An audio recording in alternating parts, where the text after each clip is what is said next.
आप देख रहे हैं पाकिस्तानी खबरों, तज्जियों, तबसरों और अंदरूनी कहानियों पर मुश्तमिल शो इरफान हाशमी और इब्राहिम राजा के साथ दो टोक। बिस्मिल्लाहिर्रहमानिर्रहीम। अस्सलाम नाज़रीन, मैं इरफान हाशमी स्टूडियो से आपको प्रोग्राम में खुशामदीद कहता हूँ और हमारे साथ मौजूद हैं इब्राहिम राजा साहब। राजा साहब अस्सलाम वालेकुम। वालेकुम अस्सलाम।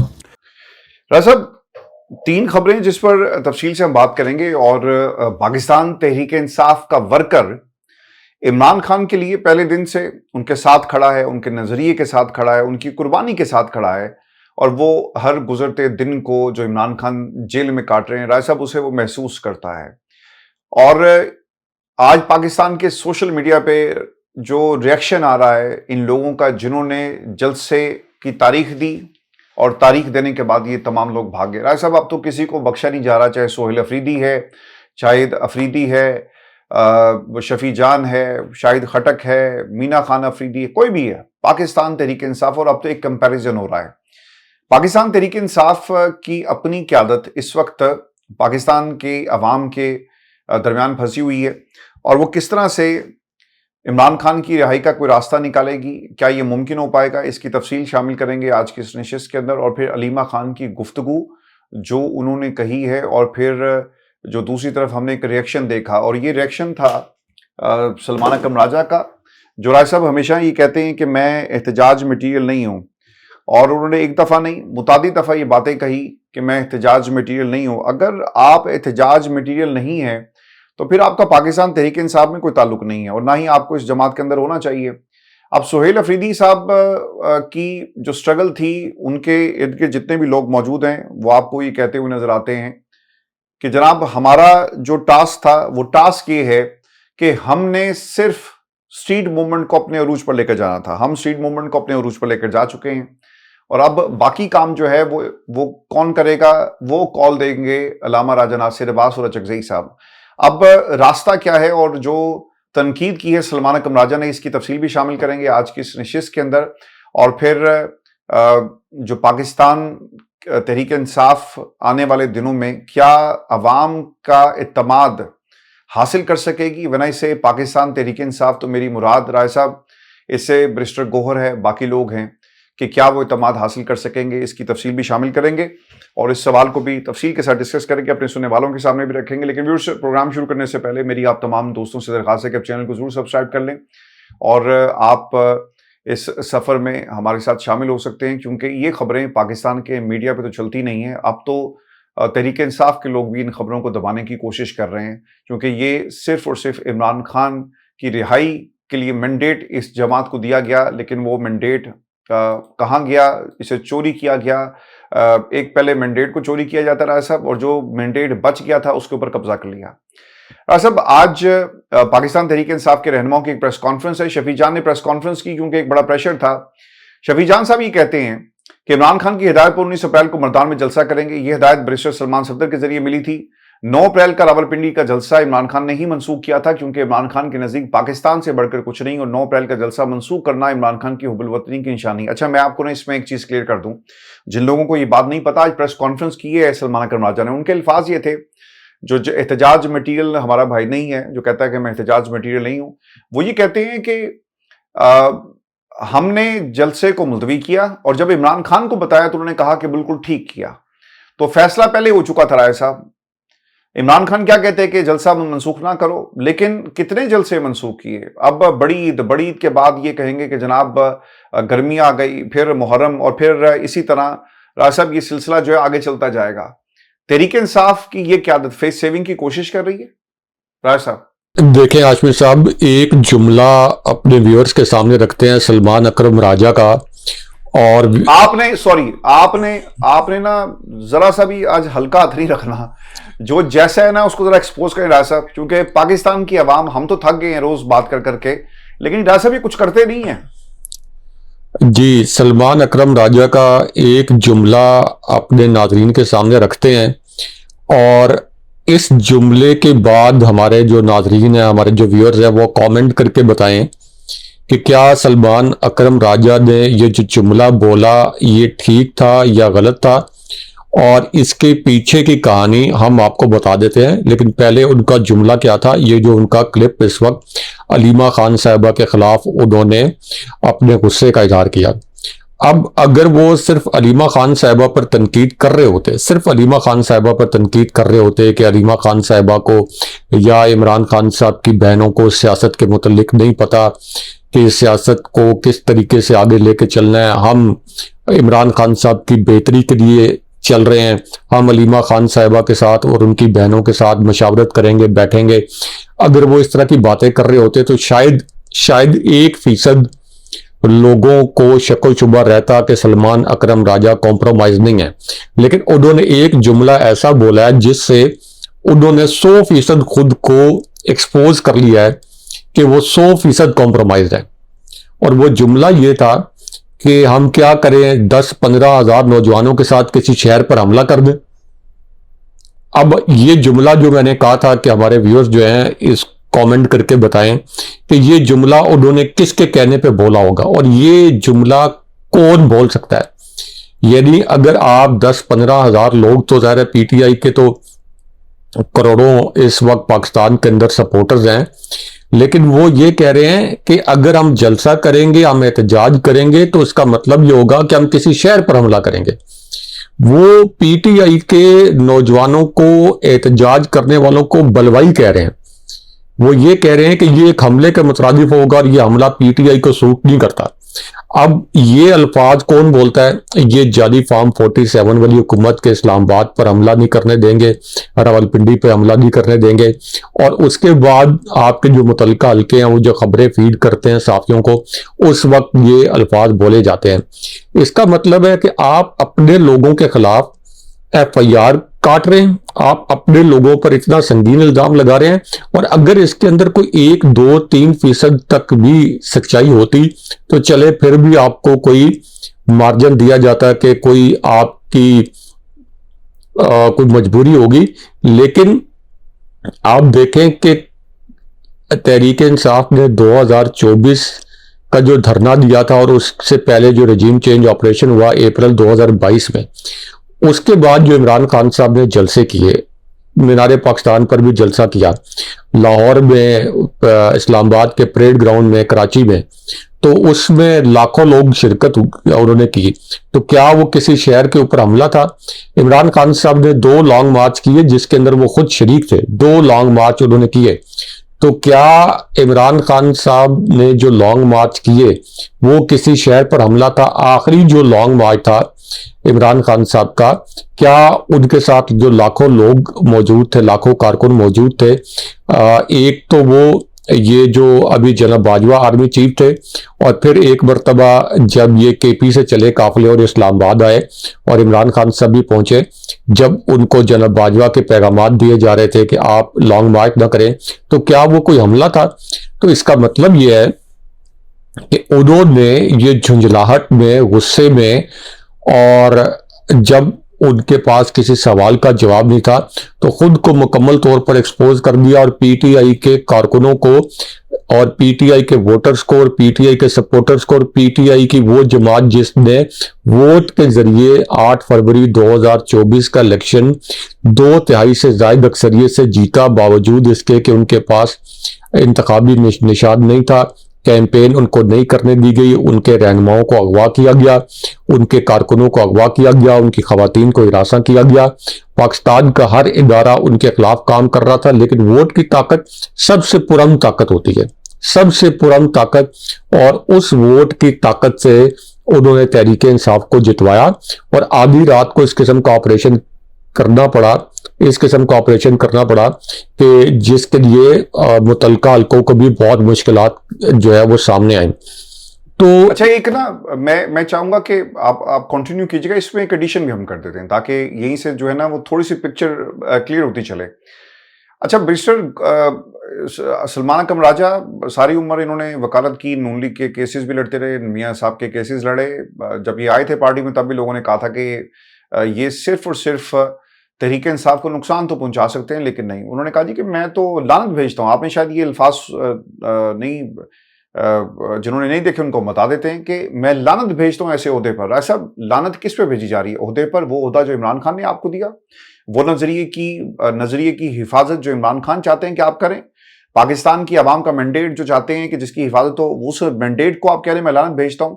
अब देखें, अलीमा खान जो बात कर रही है ना, ये बड़ी इंपॉर्टेंट है। उन्होंने कहा जी कि इनको नहीं पता कि सियासत क्या होती है। भाई अच्छा है, इनको नहीं पता। अगर सियासत इस चीज का नाम है जो तुम कर रहे हो और तुम्हारे जैसे बाकी फॉर्म 47 वाले कर रहे हैं, और पाकिस्तान में ताकतवर हल्के हमेशा से करते हैं, 78 वर्षों की तारीख ये है। ऐसी सियासत इमरान खान को नहीं आती। धोखा देना, मीर जाफिर मीर सादिक कहां है? खान साहब बाहर ढूंढते रहे, लेकिन मीर जाफिर मीर सादिक राय साहब पार्टी के अंदर मौजूद थे।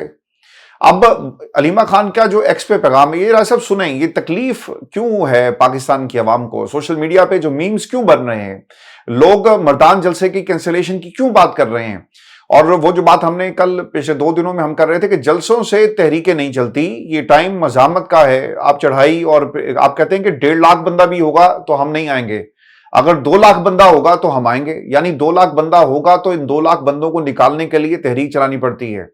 आपने रिहाई एक मुहिम शुरू की, दस्तखत उसका भी क्या बना किसी को कुछ मालूम नहीं है। यानी कोई ना कोई बहाना जरूर मिलता है आपको इस क़यादत के पास इस तहरीक को रोकने का। बुशरा बीबी इस वक्त हिरासत में रखा गया। अलीमा खान की ट्वीट, इमरान खान को गुज़श्ता 6 माह से सख्त हालात में कैद तन्हाई में रखा गया। बुशरा बीबी भी इसी किस्म की मुश्किलात का सामना कर रही हैं और उनकी रिहाई को दानिस्ता तौर पर रोका जा रहा है। Chief justice Islamabad high court उनकी समात जो मुकर्रर जो है वो नहीं करते। इमरान खान ने वाज़ेह तौर पर कह चुके कि अदलिया आज़ाद नहीं बल्कि हुकूमत के एक आले के तौर पर काम कर रही है। इनके केसेस में मुकर्रर जजेस इंसाफ फराहम नहीं कर रहे बल्कि समातों को होने से रोक रहे हैं। हकीकत यह है कि जैसे ही केस सुना जाएगा, इसकी कमजोर और बेबुनियाद नोयत बेनकाब हो जाएगी और जमानत नागुज़ीर हो जाएगी। यही वजह है कि इसे मुस्तकिल मुसलसल दवा का शिकार बनाया जाता है। सलमान सफदर के जरिए इमरान खान ने पैगाम भेजा कि उनकी अहलिया को तवील तन्हाई की वजह से जहनी तौर पर शदीद दबाव में लाया गया और ना कोई डील, ना कोई सरेंडर, ये आज़ादी या मौत का मामला है और हम अब आज़ादी लेकर जो है जेल से निकलेंगे। राय साहब, एक तो ये बात, और आज वैसे भी खान साहब से मुलाकात का दिन है, मैं चाहूँगा कि इस पर भी हम बात करें, क्योंकि जिस लिस्ट में आज जो नाम होने चाहिए वो कौन से हैं? बैरिस्टर गौहर, सलमान कमराजा, लतीफ़ खोसा, बाबर अवान, हामिद रजा, इंतजार पहुंचा। ये किसी के बाप दादे पे एहसान तो नहीं कर रहे ना? मुझे आज यकीन करें राय साहब, तकलीफ हो रही है कि पिछले 3-4 वर्षों से हम कह के आवाम को, पाकिस्तान की आवाम को बताते रहे कि नहीं, उम्मीद है, लोग निकलेंगे, ये लोग सच्चे हैं, ये इमरान खान के सिपाही हैं। जब सलमान कमराजा आए थे ना, तो मुझे अच्छी तरह याद है कि किस तरह से इनके बारे में, इनकी जो वकालत है, इनका मौक़िफ़ जो है, एक डिसेंसी, इसका जिक्र होता रहा। फिर सुहेल अफरीदी साहब के बारे में भी ये बातें, लेकिन उनका भी हनीमून पीरियड खत्म हो गया और अब उनके ऊपर भी मीम्स इस वक्त सोशल मीडिया पर बन रहे हैं। राज साहब, हामिद खान क्या करेंगे जाकर, बाबर अवान क्या करेंगे जाकर, खोसा साहब क्या करेंगे जाकर? 1 अरब बताया जाता है कि अब तक फीसों में दिया जा चुका है। अब ये बात कितनी दुरुस्त है? एक प्रोफेशनल वकील सलमान सफदर ने फीसें ली हैं इस जमात में। राज साहब, सबसे ज्यादा वकील आए थे, अगर आपको याद हो, सबसे ज्यादा वकील पाकिस्तान तहरीक इंसाफ के अंदर थे। लेकिन इसके बावजूद अगर आपको इमरान खान की केसेस के लिए आपको फीसेस वाले वकील चाहिए तो फिर क्या फायदा कि वकला फीस लेंगे तो बात करेंगे, वकला फीसेस लेंगे तो तहरीक चलाई जाएगी। वकीलों को आपने इस जवाब में सबसे ज्यादा मैंडेट दिया और वकीलों ने एक तरह से कब्जा कर लिया है। राज साहब, अडयाला जेल की मुलाकात के हवाले से खबर यह भी आ रही है कि शायद बैरिस्टर गौहर की आज मुलाकात करवा दी जाए और यह भी बताया जाता है कि बुशरा बीबी का चेकअप हुआ है। इस पर भी बात करते हैं और फिर जो कुछ और मामला है। लेकिन जो सलमान कमराजा की जो वजाहत आई है, मैं चाहूंगा कि यहां से आप अपने जवाब का आगाज करें, अपने तजिए का। वो ये कहते हैं कि अलीमा खान की बातों से बिल्कुल इख्तलाफ रखता हूं। 3 बार इमरान खान को कहा कि सौदे पर नहीं रहना चाहता। 9 अप्रैल का जलसा मंसूख करके ठीक किया, जिसकी तायद इमरान खान ने भी की। हुकूमत से कहा कि इमरान खान को बुनियादी हकूक दिए जाएं। मुझे लगता है कि इनसे सवाल किसी ने किया कि यार, अगर ये पार्टी तुम लानत भेज रहे सौदे पर तो फिर निकलो यहां से। मुझे नहीं लगता कि जिस तरह का रिएक्शन आ रहा है वर्कर्स का, अभी सलमान कमराजा इस काबिल होंगे कि अवाम में जाकर कोई तकरीर कर सकें। राय साहब, देखिए, सलमान अकरम राजा के मुतल्लिक 2 हक़ाइक़ जिनसे ये पता चलेगा कि जो अल्फाज इन्होंने बोले कि मैं लानत भेजता हूँ ऐसे ओहदे पर, तो इस ओहदे से उन्होंने क्या कुछ हासिल किया और इनका जो माजी है वो क्या था। एक तो दुनिया को पता लगे जरा। एक तो जो मशहूर ज़माना जो कतरी खत थे, आपको पता है कतरी खत जिसके मुतल्लिक सुप्रीम कोर्ट के लेवल पर मरियम नवाज के मुतल्लिक कहा गया कि इन्होंने फ्रॉड किया है। तो उस फ्रॉड केस के अंदर, कतरी लेटर्स के केस के अंदर, ये सलमान अकरम राजा शरीफ खानदान के वकील थे।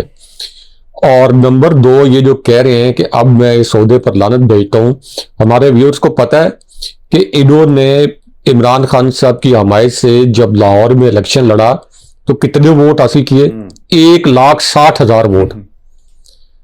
सबसे ज्यादा 1,60,000 वोट इन्होंने हासिल किए। इनके पास पीटीआई का टिकट नहीं था, सिर्फ इमरान खान साहब की हमायत थी और बदतरीन जबर था। इससे पहले इन्होंने इलेक्शन, यानी ये कौमी असेंबली का इलेक्शन नहीं लड़ा हुआ था, इलेक्शन लड़ने का तजर्बा नहीं था, इलेक्शन लड़ने के लिए जो वसाइल चाहिए होते हैं वो नहीं थे, इंतखाबी निशान नहीं था, सेपरेशन थी, जबर था। इन्होंने कोई इंतखाबी कैंपेन नहीं चलाई। लेकिन इमरान खान साहब के नाम पर और जिस ओहदे की ये बात कर रहे हैं जो इमरान खान साहब से मंसूब है, 1,60,000 वोट इनको मिले। लेकिन असल में ये वोट 1,60,000 से भी ज्यादा थे, क्योंकि ओन चौधरी को कोई 1,74,000 वोट जबरदस्ती बाद में फॉर्म 47 के जरिए करके उनको जितवाया गया। असल में सलमान अकरम राजा ये इलेक्शन जीत गए थे और ये सबको पता है। आप अंदाजा करें कि वो लाहौर जहां पे मियां नवाज शरीफ नहीं जीत सके, तो वहां ओन चौधरी को इतने बड़े लीडर थे कि वो जीत जाते और वो नशिस्त निकाल लेते। तो जबरदस्ती इनको जितवाया गया ओन चौधरी को। और उस वक्त तो सलमान अकरम राजा इतने डेस्परेट थे, जाहिर है कि इनकी सीट भी थी, इनको डेस्परेट होना चाहिए था कि लोगों ने इनको वोट दिया है, लेकिन आधी रात तक भागते फिर रहे थे कि ये सीट मेरे हाथ से ना जाए। पकड़ पकड़ के साफियों को इंटरव्यू दे रहे थे, जो चैनल्स हैं उनको कॉल्स कर रहे थे कि मेरा बीपर दे, और यहाँ पे धांधली हो रही है। तो ये वही ओहदा है और वही आप पार्टी है जिसके आप एमएनए के लिए इलेक्शन लड़े थे, जिसके मुतालिक अब आप ये कह रहे हैं कि मैं इस ओहदे पर लानत भेजता हूं। दूसरा ये कि आप कैसे, कितनी तकलीफ आप देखें एक लम्हे के लिए। आप जितनी दफा आप कह रहे हैं ना, उतनी दफा मुझे तकलीफ ये हो रही है सुनकर कि एक बंदे को जो इज्जत मिली रहा है साहब, वो कह रहा है मैं लानत भेजता हूं। यानी आपने इमरान खान के मैंडेट पे सबको आपने सिफर एकदम कर दिया एक जुमला कहकर। और 1,60,000 वोटर जो पीटीआई का वोटर है, आप तो कोई यूनियन काउंसिल का इलेक्शन नहीं लड़ सकते अवाम में जाके, आप कोई बार वगैरह के तो इलेक्शन लड़ सकते हैं। ये बार का भी इलेक्शन नहीं लड़ सकेंगे, ये बार का भी इलेक्शन नहीं लड़ सकेंगे आप तो। और फिर आप रिएक्ट किस पे कर रहे हैं? अलीमा खान साहिबा के बयानात के ऊपर। अलीमा खान साहिबा कोई सियासी फिगर तो नहीं है, जाहिर है कि वो इमरान खान साहब की बहन है और एक बहन के तौर पर वो चाहती है कि इमरान खान साहब की रिहाई हो, वो चाहती है कि इमरान खान साहब के ऊपर जो जाली केसेस हैं ये खत्म किए जाए। और आपको ये पब्लिक फोरम मिला था, अगर आपको उनसे कोई गिला शिकवा था आप उन्हें फोन कर लेते, आप अपनी वजाहत दे देते, आप उन्हें बताते कि आप मेरे मुतल्लिक या पार्टी की क़यादत के मुतल्लिक जो अल्फाज इस्तेमाल कर रही हैं ये मुनासिब नहीं है। लेकिन आपने झुंझलाहट में लानत का लफ्ज भी इस्तेमाल कर दिया और हमले का लफ्ज भी इस्तेमाल किया कि जी ये 10-15 हज़ार लोगों के साथ एक शहर पर हमला कर दें। तो इससे आप अंदाजा लगा लें कि पीटीआई के इस वक्त जो अंदरूनी मामलात हैं वो कहाँ पे इस वक्त मौजूद है। और उसकी वजह सिर्फ ये है कि कैद में सिर्फ इमरान खान साहब हैं, बुशरा बीबी साहब हैं, सोबतें इमरान खान साहब को बर्दाश्त करनी पड़ रही हैं, वकीलों की हैवी जो वो फीस ले रहे हैं वो उनकी लगी हुई हैं, पार्लियामेंट के अंदर वो मौजूद हैं। एक ऐसी शख्सियत महमूद खान अचकजई साहब, वो जिनका जीरो मैंडेट है, वो अपोजिशन लीडर बन गए हैं। अलामा राजा नासिर अब्बास साहब वो अपोजिशन लीडर बन गए हैं। तो सहेल आफरीदी चीफ मिनिस्टर बन गए हैं। तो इनका क्या इंटरेस्ट है अब इमरान खान साहब की रिहाई में? अगर ये कोई नजरियाती लोग होते तो ये कहते कि ये जो ओहदे हैं ये हमारी ठोकर के ऊपर, ये इमरान खान साहब की रिहाई के लिए कोई अमले इकदाम करते। और बिल्कुल अलीमा खान साहबा ने 100% दुरुस्त कहा कि ना इमरान खान साहब को कोई वाज़े पैगाम बाहर के हालात के मुतालिक पहुंचाया जाता है, यानी असल हकायक खान साहब तक नहीं पहुंचाए जाते। और उसी के नतीजे में खान साहब का भी एक कंट्रोल्ड जो पैगाम है जो कि इस्टेब्लिशमेंट और जाली फॉर्म 47 वाली हुकूमत से अप्रूवल के बाद ये लोग बाहर लेके आते हैं। अब एक और मैं सुन रहा था इनके क्लिप के अंदर, वो कह रहे थे कि जी हम पार्टी को मुनज़्ज़म कर रहे हैं, पार्टी को रीऑर्गेनाइज कर रहे हैं, पार्टी को आगे लेके चलेंगे, पार्टी को इकट्ठा रखेंगे, पार्टी को मुतहिद करेंगे, यानी वो एक लफाजी जो होती है, एक किताबी सी बातें, लफाजी खाना पूरी। भाई 2022 अप्रैल में रजीम चेंज ऑपरेशन हुआ, ऑलमोस्ट 3 साल होने को है। इमरान खान साहब जो है वो जेल के अंदर है, और आप अभी तक इमरान खान साहब की रिहाई के लिए तहरीक चलाने के बजाय आप अब कह रहे हैं कि पार्टी को रीऑर्गेनाइज करेंगे। तो पिछले 3 साल में जो खान साहब जेल के अंदर है, तो उस वक्त क्यों नहीं आपने मुनज़्ज़म की, अगर आपको लगता है कि पार्टी को मुनज़्ज़म करने के लिए? ये तहरीक जो है ना, ये इमरान खान की रिहाई की तहरीक को रोकने के लिए तहरीक चलाई जा रही है। इसको सम अप इस तरह से करते हैं। मैं कुछ और खबरें मैं चाहूंगा कि इस पर भी आप तफसील से बात करें। अब हुआ ये जी कि राय साहब, एक तो इस प्रेस कॉन्फ्रेंस में उन्होंने जो दूसरी बात की थी कि एक कॉन्फ्रेंस कॉल हुई, और कॉन्फ्रेंस कॉल के अंदर कौन कौन मौजूद था। इससे पहले आपको याद होगा कि बैरिस्टर गौहर ने भी कहा था कि आपको पता है कि कॉन्फ्रेंस कॉल की तरफ दूसरी तरफ कौन मौजूद था? सुहेल अफरीदी मौजूद था। वो गुस्सा मेरा ख्याल है गौहर ने निकाला सुहेल अफरीदी पर कि ये जो सुहेल अफरीदी को इतनी इज्जत मिली है इमरान खान की वजह से, वो जहां भी जाता है लोग बाहर निकलते हैं, स्ट्रीट मोबिलाइजेशन एंड एवरीथिंग। तो जरा गुस्सा तो कटी है ना कि इमरान खान के मुंतकिल ना करने के पीछे जब ये बात हो रही थी, हुकूमत हमसे बात कर रही थी, तो दूसरी तरफ सुहेल अफरीदी कॉन्फ्रेंस कॉल के अंदर मौजूद था। अब एक और कॉन्फ्रेंस कॉल हुई है और इसमें भी यही लबो लहजा इस्तेमाल किया गया। ये जो सलमान अकरम राजा साहब हैं वो कहते हैं कि एक तरफ सलमान सफदर थे, दूसरी तरफ सुहेल अफरीदी भी इस कॉल के अंदर शामिल थे। यानी सुहेल अफरीदी को क्योंकि स्ट्रीट मोबिलाइजेशन का टास्क दिया गया, वो हमसे ज्यादा मकबूल है, तो वो भी ऐसा ही है, हमारे जैसा ही है। इस कॉन्फ्रेंस कॉल में सलमान सफदर साहब ने कहा कि खान साहब का पैगाम है कि रावलपिंडी का जलसा फिलहाल ना किया जाए ताकि उनकी कोशिशों को सबताज होने से बचाया जा सके। रावलपिंडी की बजाय खैबर पख्तूनख्वा जैसे मर्दान में जलसा करने की हिदायत दी गई, जिसे सियासी अमल के तसलसल के तौर पर देखा जा रहा है। इमरान खान ने महमूद खान जगज़ई और अल्लामा राजा नासिर अब्बास पर मुकम्मल इत्तेमाद का इजहार किया और कौमी असम्बली और सेनेट में अपोजिशन की क़यादत के लिए मौजू करार दिया। तजर्बाकार लोग हैं, हर काम उनसे मुशावरत के साथ किया जाए, तो बिल्कुल हमारी मुशावरत जगज़ई साहब और अल्लामा राजा नासिर साहब से हर रोज होती है। ये सलमान अकरम राजा की राय साहब सियासत है जो अलीमा खान को नहीं पता। आज मैंने एक वीडियो देखी और मैं चाहूँगा हमारे एडिटर साहब से कि वो भी इस वीडियो को शामिल करें। राय साहब, पुलिस का हिसार है और जंगला लगाया हुआ है अडयाला के बाहर, और उस्मा खान की कोई हिस्ट्री नहीं है ऐसी कि वो कोई रेजिस्टेंस करती रही या कोई बड़ी तहरीकें चलाती रही हैं। नौरीन नियाजी के बारे में पाकिस्तान की आधी से ज्यादा आवाम को पता नहीं है कि ये इमरान खान की बहन थी। ये तो चेहरे चलने शुरू हुए टीवी पर, इनका जिक्र होना शुरू हुआ, डाउट सहाफियों ने जाकर इन पर हमले किए, तो दुनिया को पता चला कि इमरान खान की 3 बहनें हैं और वो अपने भाई के लिए कितनी बेताब हैं और वो कितनी बेचैन है कि उनके भाई की रिहाई के लिए कुछ तो किया जाए। राय साहब, पुलिस वालों को धक्का देती हुई डॉक्टर उज़्मा आगे बढ़ रही थी, पीछे उनके नौरीन नियाजी थी, अलीमा खान उनके पीछे पीछे चल रही थी कि किसी तरह उनको रास्ता मिले और वो अंदर जा सकें, लेकिन जालिमों ने रास्ता नहीं खोला। पाकिस्तान में राय साहब आज वो लोग जो इमरान खान से मोहब्बत करते हैं वो ये चाहते हैं कि ये मैंडेट वाला जो मामला था इसकी हिफाजत तो ये लोग नहीं कर सके, लेकिन जो लोग इमरान खान से मोहब्बत करते हैं राय साहब, दर्जनों के हिसाब से इमरान खान की वो वीडियोस जो लंदन की हैं, शहजादों की तरह जिंदगी एक बंदा गुजार सकता है। दुनिया वो जिस सड़क से चलता था राय साहब, लंदन की लोग मुड़ मुड़ के देखते थे कि ये क्रिकेटिंग लेजेंड जा रहा है, इसने पाकिस्तान को पहचान दी। गोरे मुड़ मुड़ के देखते हैं उस वीडियो के अंदर। आज उसके साथ क्या हो रहा है कि उसे पाकिस्तान में उसकी जमात, उसके अपने लोग क्या कर रहे हैं, उसे मिटाने की कोशिश कर रहे हैं। देखिए, एस्टेब्लिशमेंट ने तो करना था, हुकूमत ने भी करना था, लेकिन ये तवक्को नहीं थी कि अपने करेंगे। अपने ही लोगों से मुकाबला है पाकिस्तान तहरीक इंसाफ को और इमरान खान को। राजा साहब, क्या होगा? रिहाई होगी, तहरीक चलेगी, रिहाई का तो मामला दूर अब जाता नजर आ रहा है क्योंकि इन लोगों से तो नहीं हो पाएगा। अभी मर्दान जलसे का बाइकआउट पाकिस्तान की आवाम ने तो कर दिया है। उस जलसे के अंदर जूते पड़े थे अली मीन गंडापुर का, आपको याद होगा लाहौर वाले जलसे में जब ये लेट पहुंचे थे, लोगों ने जूते तक दिखाए और ये पैगाम खान साहब के पास गया तो खान साहब ने कहा कि हाँ, अब ये अवामी सपोर्ट जो अली मीन गंडापुर की खत्म हो रही है और अब अवाम इसके खिलाफ हो गई है। तो इसका मतलब ये हुआ कि अवाम को बहुत ज्यादा गुस्सा है और फिर वो ओहदे से हट गए थे। तो मुझे तो लग ही रहा है मर्दान के जलसे में कुछ इसी तरह के मनाजिर हमें देखने को ना मिले। एक तो जो इन्होंने बात की कि ये सियासी अमल का तसलसल है, यानी 3 साल से इमरान खान साहब को कैद किया हुआ है और रजीम चेंज ऑपरेशन को 4 साल से जायद हो गए हैं और वो कह रहे हैं कि ये सियासी अमल का तसलसल है, ये जलसा।